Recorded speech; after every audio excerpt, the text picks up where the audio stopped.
Plymouth Scamp Moonshiners Special, a unique platform straight off the mountain backroads for a Torque Storm Superchargers presentation.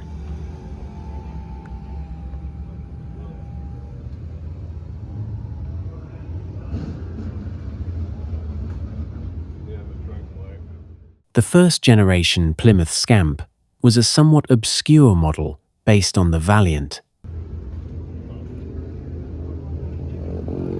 The first version of Scamp was produced from 1971 through 1976.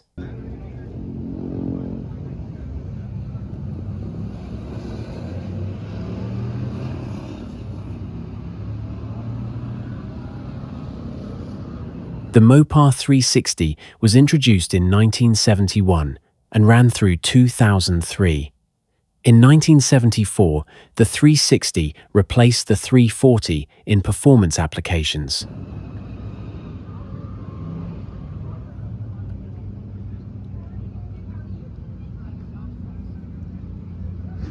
This specimen sports a potent 360 small block with a Torque Storm Supercharger.